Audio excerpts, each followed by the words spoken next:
예, 오늘 말씀은 요한 1서 3장 1절부터 12절까지입니다. 오늘도 조금 기네요. 제가 한 절, 여러분이 한 절 교도하겠습니다. 보라, 아버지께서 어떠한 사랑을 우리에게 베푸사 하나님의 자녀라 일컬음을 받게 하셨는가? 우리가 그러하도다. 그러므로 세상이 우리를 알지 못함은 그를 알지 못함이라. 사랑하는 자들아, 우리가 지금 하나님의 자녀라. 장래에 어떻게 될지는 아직 나타나지 아니하였으나 그가 나타나시면 우리가 그와 같은 줄을 아는 것은 그의 참 모습 그대로 볼 것이기 때문이니. 주를 향하여 이 소망을 가진 자마다 그의 깨끗하심과 같이 자기를 깨끗하게 하느니라. 죄를 지는 자마다 불법을 행하느니 죄는 불법이라.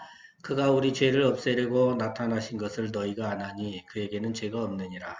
그 안에 거하는 자마다 범죄하지 아니하나니 범죄하는 자마다 그를 보지도 못하였고 그를 알지도 못하였느니라. 자녀들아, 아무도 너희를 미혹하지 못하게 하라. 의를 행하는 자는 그의 의로우심과 같이 의롭고 죄를 짓는 자는 마귀에게 속하나니 마귀는 처음부터 범죄하니라. 하나님의 아들이 나타나신 것은 마귀의 일을 멸하려 하시니라. 하나님께로부터 난 자마다 죄를 짓지 아니하나니 이는 하나님의 씨가 그의 속에 거하며 그도 범죄하지 못하는 것은 하나님께로부터 났음이라. 이러므로 하나님의 자녀들과 마귀의 자녀들이 드러나나니 무릇 그를 행하지 아니하는 자냐 또는 그 형제를 사랑하지 아니하는 자는 하나님께 속하지 아니하였으나. 우리는 서로 사랑할지니 이는 너희가 처음부터 들은 소식이라.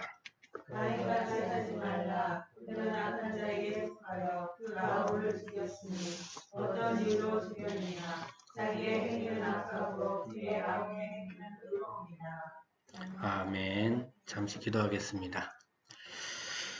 아버지, 또 오늘 이렇게 귀한 예배 시간 허락하시고 하나님 만나게 하시고 또 말씀 함께 나누면서 귀한 말씀 깨닫게 하심에 아버지 감사드립니다. 아버지, 특별히 오늘 이 시간 하나님의 자녀들과 마귀의 자녀들이라는 제목으로 말씀을 나누고자 합니다.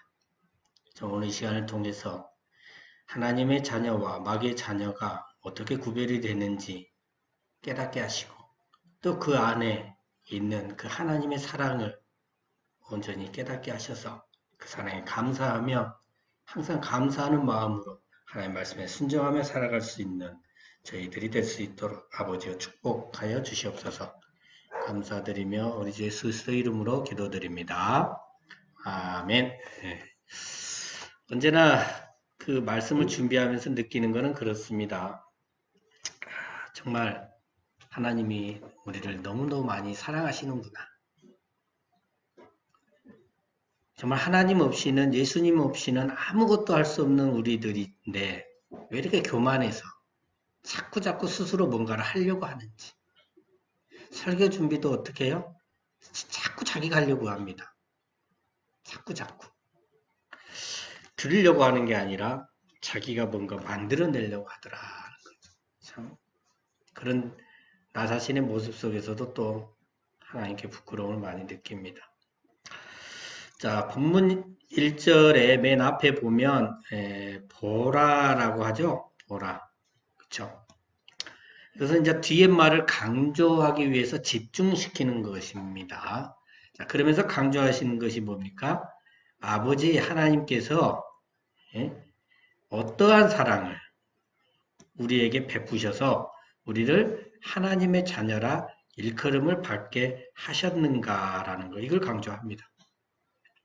자, 그럼 여기서 하나님께서 베푸신 이 어떠한 사랑이 뭔가요? 대충 다 아실 것 같죠? 제가 준비했던 말씀을 이번 주 주일날 목사님이 계속 언급을 많이 해주셔서 감사하더라고요. 연결이 많이 돼요. 에베소서 5장 2절과 갈라디아서 1장 4절에 잘 나와 있어요. 에베소 5장 2절에서는 너희를 사랑하신 것 같이 너희도 사랑 가운데서 행하라 라고 합니다. 자, 여기서 우리를 사랑하신 것이 그러면 뭐냐? 바로 예수 그리스도께서 우리를 위하여 자신을 버리사 향기로운 제물과 희생 제물로 하나님께 드렸다라는 겁니다. 하나님께 드리셨다. 자, 이것을 갈라디아서 1장 4절에서는 그리스도께서 우리 죄를 대속하기 위하여 자기 몸을 주셨다고 표현을 합니다. 바로 이것이 바로 뭐다? 하나님의 사랑입니다. 그래서 로마서 5장 8절에서는 우리가 아직 죄인 되었을 때에 그리스도께서 우리를 위하여 죽으심으로 하나님께서 우리에 대한 자기의 사랑을 어떻게 하셨다? 확증하셨다. 그러니까 하나님께서 사랑을 확증하신 방법이 바로 뭐다? 예수 그리스도를 통한 우리의 구원. 예수 그리스도의 우리 죄를 대신하신 대속하심을 얘기하는 것이라는 얘기예요. 본문 1절 후반부에 우리가 그러하도다 그럽니다. 우리가 그러하도다. 우리는 그런 존재라는 겁니다. 우리는 죄인인데 예수 그리스도의 고난과 십자가에서의 죽으심과 부활로 말미암아 하나님의 자녀가 된 존재라는 것이죠. 그렇기 때문에 당연히 세상이 우리를 알지 못한다고 합니다. 그리고 세상이 우리를 알지 못하는 이유는 세상이 누구를 알지 못하기 때문이다. 예수 그리스도를 알지 못하기 때문에 우리도 알지 못한다라고 하는 거죠. 지난주 설교에서 설명드렸던 내용인데요. 사도들이 활동하던 당시에는 영적인 것은 선한 것이고 물질은 악하다. 그리고 이 둘은 절대 공존할 수 없다. 그래서 선하신 하나님께서 절대 인간의 몸을 입을 수 없으시다. 고로 예수는 진짜로 인간의 육신을 가지고 태어난 것이 아니라 가짜로 현현하신 것이다. 그러니까 예수께서 인간의 몸을 입은 척만 한 것이다 라는 가연설을 주장하는 당시 지식인들이 있었다고 설명을 드렸습니다. 세상이 이래요. 세상이 이렇습니다. 몰라요. 자, 그럼 세상이 어떤 존재인지 성경 구절 몇 개를 통해서 한번 살펴보도록 하겠습니다. 먼저 요한복음 1장 10절에서는요. 세상이 그를 알지 못하였다고 합니다. 빨간색 위주로 보시면 돼요.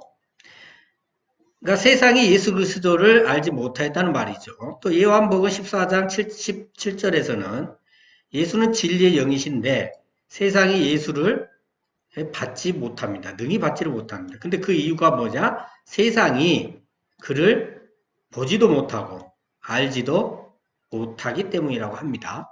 고린도서 1장 21절에 보면 세상이 자기 지혜로 하나님을 알지 못한다고 합니다. 야고보서 4장 4절에서는 세상과 붙된 것이 하나님과 원수된다고까지 말을 합니다. 여러분 도대체 세상은 왜 이렇게 하나님과는 상극일까요? 세상은 왜 이렇게 하나님을 그럼 모를까요? 궁금하지 않으세요? 세상도 좀 알았으면 좋겠는데 하나님을. 응? 자, 창세기 3장 17절부터 19절까지입니다. 다 같이 읽겠습니다. 시작. 내게 이르시되 내가 네게 아내의 말을 듣고 내가 네게 먹지 말라 하나 그 열매를 먹었은즉 땅은 너로 말미암아 죽음을 받고 너는 너 평생에 수고하여야 소산을 먹으리라. 땅이 네게 근시정들과 물고기를 낼 것이라.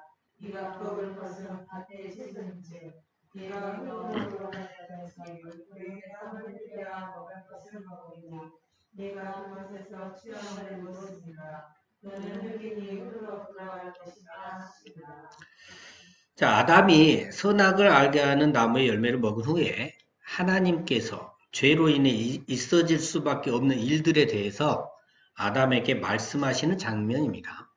자, 땅이 저주를 받습니다. 성경에서 땅은 우리 마음을 얘기하기도 하죠. 그래서 우리 마음뿐만이 아니라 또 실제로 이 세상, 이 땅도 저주를 받았습니다. 때문에 땅의 것은 그 저주로 인해서 진리를, 그러니까 예수님을 알지 못하게 되는 겁니다. 자, 창세기 4장 16절부터는 가인이 동생 아벨을 들에서 쳐 죽이는 범죄를 저지른 그 일이 있은 후에 가인의 후손들이 나일이 됩니다. 그러니까 죄를 짓고 나서 나일이 되는데 그 가인의 후손들이 하는 일을 보면 어떻게 돼요? 가축을 치고요. 그 다음에 수금과 퉁소를 잡는 모든 자가 되고요. 구리와 쇠로 여러 가지 기구를 만듭니다. 뭐 하고 있는 거예요? 세상 문화, 음악 생활에 필요한 것들을 만들어가고 있는 것을 지금 보여주고 있는 거예요. 그러니까 세상을 하나님의 자녀인 아벨이나 셋의 후손이 아닌 범죄하여 내쫓긴 가인의 후손들이 만들고 있는 거예요. 그러니까 당연히 이러한 세상은 하나님의 뜻을 알 수도 없고 쫓을 수도 없는 것은 당연한 거죠. 이렇게 범죄의 씨앗으로 만들어진 세상은 하나님의 자녀나 예수님과 함께 더불어 누리며 살지 못하죠. 그래서 당연히 하나님의 자녀된 우리를 알지 못하고 예수 그리스도를 알지 못하는 겁니다. 알려면 어떻게 해야 된다고 그랬어요? 함께 더불어 살아가면서 사랑하고 그 삶을 통해서 알게 되는데 세상은 그렇게 하지는 못해요. 그러니까 당연히 알지를 못하는 겁니다. 자, 본문 2절과 3절로 갑니다. 자, 2절에서는 사랑하는 자들아 이렇게 하죠. 사랑하는 자들아. 우리가 지금은 뭐다? 하나님의 자녀라고 합니다. 그러니까 현재 우리는 서로 사랑하는 자들이며 하나님의 자녀라는 것이죠. 그 다음에 장래에 어떻게 될지 아직 나타나지 아니하였으나 그가 나타나시며 우리가 어떻게 돼요? 그와 같을 줄 안다고 합니다. 여기서 그는 누굽니까? 예수 그리스도십니다. 그러니까 장래에 그가 나타나는 것, 이것은 마지막 재림을 얘기하는 것이죠.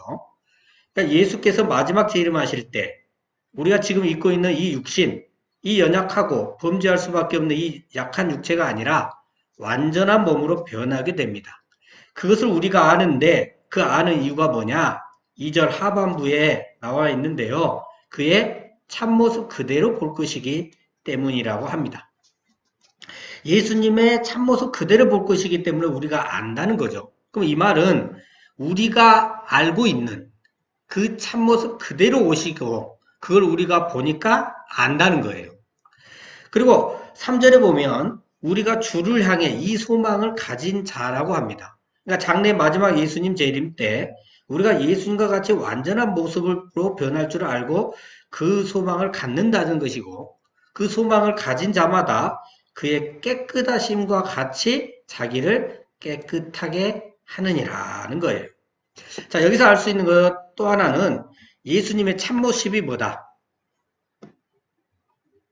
깨끗하시다. 절대 본문에서 벗어나질 않아요. 답들은. 깨끗하시다는 거예요. 우리도 그렇게 깨끗하게 될 것이기 때문에 우리도 그럼 어떻게 된다? 자기를 깨끗하게 하면서 살아가야 한다. 예. 우리가 결국 마지막 때 뭐 하게 될 건데? 깨끗하게 될 건데 벌써부터 깨끗하게 하면서 살아가야 된다 이 말이에요. 아니 우리가 마지막 때 변화될 건데 깨끗하게 변화될 건데 왜 굳이 예수님이 깨끗하신과 같이 자신을 깨끗하게 하려고 노력을 해야 하느냐는 거예요. 왜? 어차피 마지막에 될 건데. 그것은 이제 에베소서 5장에 보면 잘 나와 있어요. 에베소서 5장 1절에는요. 뭐라 합니까? 사랑을 받는 자녀들에게 어떻게 해라? 하나님을 본받는 자가 되라. 말씀하세요. 그러니까 이거 뭐냐면 자녀는 아버지를 닮는 것이 지극히 당연한 거예요. 여러분 우리는 하나님의 자녀된 우리는 어떻게 살아갑니까? 하나님과 예수님과 함께 사랑하면서 더불어 살아가는 것이잖아요. 그렇게 살아가는 우리들은 당연히 하나님과 예수님을 닮아갈 수밖에 없겠죠. 함께 더불어 살아가는데 그러면 닮아가면 뭐다? 하나님의 자녀다. 아니면 마귀의 자녀예요. 중간은 없습니다. 에베소 5장 3절부터 7절까지 보면요. 깨끗함에 반대되는 것들이 나열돼요. 빨간색 위주로 봐보세요. 음행과 온갖 더러운 것 하며 누추함과 어리석은 말 그리고 희롱하는 말 음행하는 것, 더러운 것, 탐하는 우상숭배 그리고 헛된 말입니다. 그래서 자기를 깨끗하기 위해서 음행과 온갖 더러움과 탐욕은 이름조차도 부르지 말라고 하고 있고 감사하는 말을 하고 우상숭배나 하나님께 불순종하는 자들과 하나님께 불순종하는 자들과 함께 하는 자가 되지 말라고 합니다. 하나님과 예수님을 닮아갈 수밖에 없는 우리들은 당연히 자기를 깨끗하기 위해서 그런 최선의 노력을 하는 건 당연하죠. 닮아가기 위해서. 당연하다는 겁니다. 응? 당연하다. 자, 본문 4절부터 6절까지입니다. 다시 한번 읽겠습니다. 시작. 불법을 행하니 죄는 불법이라 그가 우리 죄를 없애야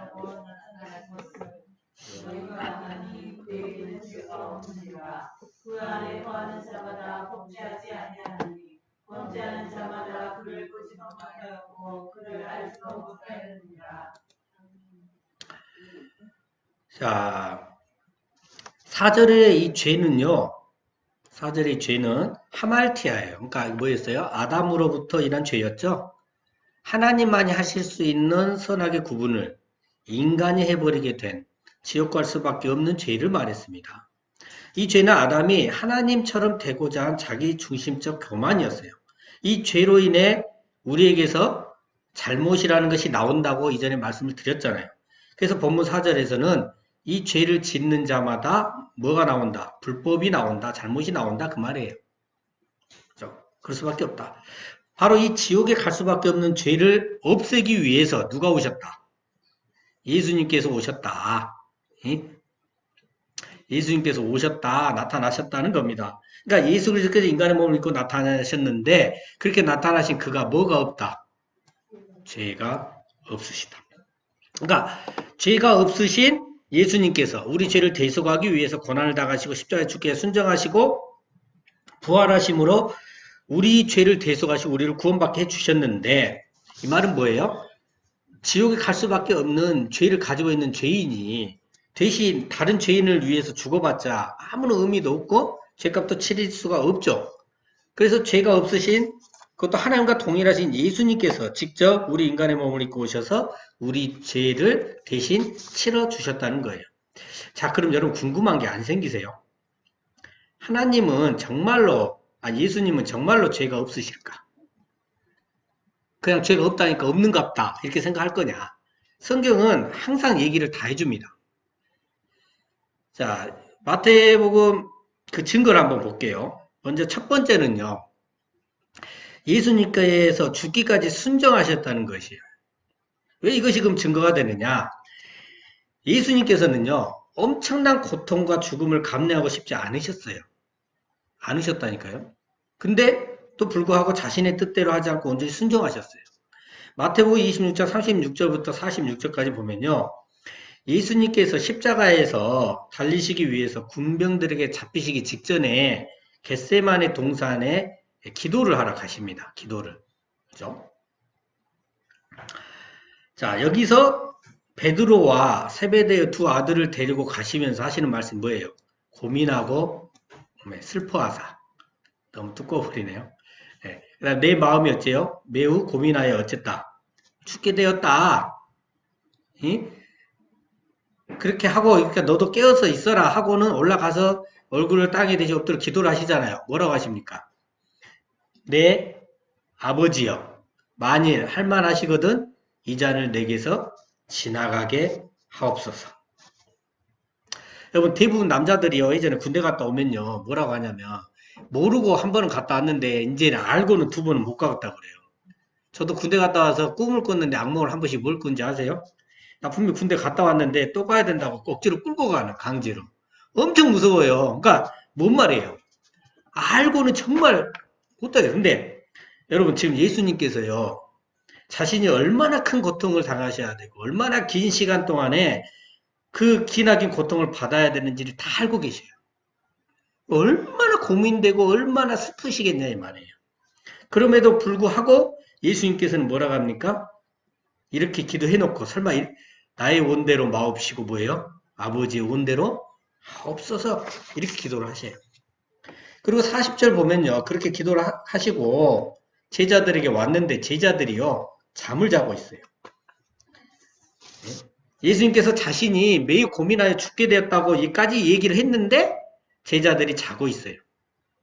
그래서 예수님께서는 마음이 원이로되 육신이 약하다 이렇게 말씀하시고는 그러니까 인간이 아담으로부터 내려온 그 죄를 인간 스스로 해결할 수 있는 방법이 전혀 없다는 것을 두 번째 기도를 통해서 또 말씀을 해주셔요. 뭐라고 합니까? 한번 읽어볼까요? 여기 시작. 내 아버지여 만일 내가 마시지 않고는 이 잔이 내게서 지나갈 수 없거든 아버지의 원대로 되기를 원하나이다. 이제 그 얘기를 표현을 해주신 거예요. 모르는 게 아니라.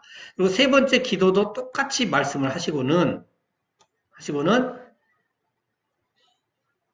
그렇게 이제 고난과 죽음과 부활의 길을 가십니다. 여러분, 아담은요, 자기 부끄러움을 해결하기 위해서 스스로 자기 노력으로 자기 지혜로 나뭇잎으로 가리려고 했었어요. 근데 예수님께서 지금 자신의 뜻으로 뭘 하려고 하십니까? 아니, 오직 하나님의 뜻에 순종하십니다. 그리고 46절에 보면 일어나서 함께 가자고 가셔요. 뭔 말이에요? 순종하러, 그 행하러 가시는 겁니다. 자, 요한복음 18장 9절 보면요. 그럼 다 같이 읽어볼까요? 시작. 이는 아버지께서 내게 주신 자 중에서 하나도 잃지 아니하였사옵나이다 하신 말씀을 응하게 하려 함이라. 그러니까 예수님께서 죄가 없으신 두 번째 증거는 예수님께서는 구원에 관해서도 스스로 구원자를 선택하신 것이 아니다는 거예요. 하나님이 하나의 아버지께서 예수님께 주신 자를 구원하시며 하나도 잃지 아니하신다는 거예요. 여러분 우리 전도할 때 봐보세요. 여러분들은 하나님의 붙여주신 자를 데리러 오려고 합니까? 자기 노력으로 억지로 끌고 오려고 합니까? 우리와 예수님의 차이가 확 느껴지지 않으세요? 우리는 죄가 있고 예수님은 죄가 없고 차이가 거기서 확 느껴나요. 자, 예수님께서 죄가 없으신 세 번째 증거로는 예수님께서는 자신의 말이 아닌 하나님께서 명령하여 주신 것만을 말씀하셨어요. 요한복음 12장 49절만 다 같이 읽겠습니다. 시작. 내가 내 자의로 말한 것이 아니라 나를 보내신 아버지께 내가 말할 것과 들을 것을 친히 명령하여 주셨으니. 예. 그러니까 예수님께서도 예수님 자의로 말한 것이 아니에요. 아버지께서 명령해 주신 것을 뭐 하셨다? 말씀하셨다. 여러분 예수님께서는요 그 어디에도요 아담 같은 교만의 죄가 보이질 않아요. 오히려 정반대로 온전히 순종하심으로 다시 회복을 시켜주십니다. 이게 아담의 후손인 근데 이런 것은요 절대 인간은 못해요. 그러니까 아담의 후손인 우리들은 죄를 갖고 있기 때문에 절대 무조건적 순종을 할 수가 없어요. 속이 터져서 못합니다. 화가 치밀어 올라와서 못해요. 지쳐서 못하고 힘들어서 못하고 오직 하나님 자신이신 예수님만이 가능하신 거예요. 여러분 이런 예수님의 사랑에 감사하며 살아가시는 저 여러분 되시기를 간절히 소망합니다. 네. 또 본문 6절에 보면요. 예수님 안에 거하는 자마다 범죄하지 아니한다고 합니다. 그러니까 죄가 없으신 예수님 안에 거하는 우리는 잘못을 할 수 없다는 거예요. 그리고 범죄하는 자마다 예수를 보지도 못하였고 예수를 알지도 못한다고 합니다. 여러분 어떠신가요? 잘못을 저지르지 않고 사십니까? 잘못을 저지르는 자마다 예수를 보지도 못하였고 예수를 알지도 못한다고 합니다. 어떻게 해야 될까요? 이거 정말 큰일 났어요. 그럼 이 말씀대로 하면 우리는 그럼 예수를 알지 못하는 자일까요? 에베소서 5장 5절에서는요. 음행하는 자나 더러운 자나 탐하는 자, 곧 우상 숭배자는 다 그리스도 하나님 나라의 기업을 얻지 못한다고 합니다. 고린도 6장 10절에서는요. 도적이나 탐욕을 부린 자나 술 취하는 자나 모욕하는 자나 속여 빼앗는 자들은 하나님 나라를 유업으로 받지 못하래요. 여러분 우리는 이러한 것들에 대해서도 자유롭지 못하잖아요. 자유로우신가요? 그럼 도대체 어떻게 해야 돼요? 어떻게 해야 돼요? 하나님 나라 유업을 못 받은대요. 자, 본문 7절과 8절입니다. 다 같이 읽겠습니다. 시작. 얘들아, 아무도 너희를 미혹하지 못하게 하라. 의를 행하는 자는 마귀에게 의롭고 죄를 짓는 자는 마귀에게 속하나니 마귀는 처음부터 범죄함이라. 하나님의 아들이 나타나신 것은 마귀의 일을 멸하라 하심이라. 그러니까 의를 행하는 자는 예수님의 의로우신과 같이 의롭고 죄를 짓는 자는 마귀에 속했다고 합니다. 왜냐? 마귀는 처음부터 범죄하는 존재이기 때문이라는 것이죠. 창세기 3장 9절부터 14절까지 보면요. 선악을 알게 하는 나무의 열매를 먹은 불순종의 죄를 지은 아담과 여자에게는요. 왜 먹었느냐? 왜 이렇게 했느냐? 하고 여호와 하나님께 물으세요. 근데 하지만 인간을 미혹한 뱀에게는 하나님께서 왜 그랬느냐 묻지 않으시죠. 여기서 뱀은 마귀를 예표하잖아요. 그러니까 마귀는 원래부터 어째요? 범죄하는 존재라는 거예요. 그러니까 물으실 필요가 있어요, 없어요? 없다는 겁니다. 자, 그렇게 마귀에 미혹되어 불순종함으로 죄를 짓게 되고 인간은 마귀에게 속하게 되었다는 거예요. 인간에게 마귀에 속하게 됐어요. 그러나 하나님의 아들이신 예수님께서 인간의 몸으로 태어나셔서 죽기까지 순종하심으로 우리 죄를 대속하시고 부활하심으로 영생천국 길을 열어주셨습니다. 그래서 마귀의 일을 뭐 하셨다? 멸하셨다라고 표현을 합니다. 이렇게. 자, 그래서 이렇게 되실 것을 창세기 3장 15절부터 말씀을 해 주셨잖아요. 예? 내가 너를 여자와 원수가 되게 하고 네 후손도 여자의 후손과 원수가 되게 하리라. 내 여자의 후손은 내 머리를 상하게 할 것이요 너는 그의 발꿈치를 상하게 할 것이라. 여기서 여자의 후손은 예수님이시고 여기서 너는 마귀죠. 마귀. 예. 그래서 여기서 미리 말을 해주셨다는 거죠. 자, 그런데 본문 9절을 보면요. 하나님께로부터 난 자마다 죄를 짓지 아니하고요. 왜? 이것은 하나님의 씨가 그에 속해 거함이다라고 합니다. 그러면서 또 그도 범죄하지 못한다고 해요. 왜? 하나님께로부터 났기 때문이라고 해요. 근데 여러분 우리가 교만하지도 않고 잘못을 저지르지도 않느냐 그 말이에요. 그렇지 못하잖아요. 우리 완전하지 못합니다. 잘못을 저지르면 하나님께로부터 난 것이 아니라고 해요. 큰일 났어요.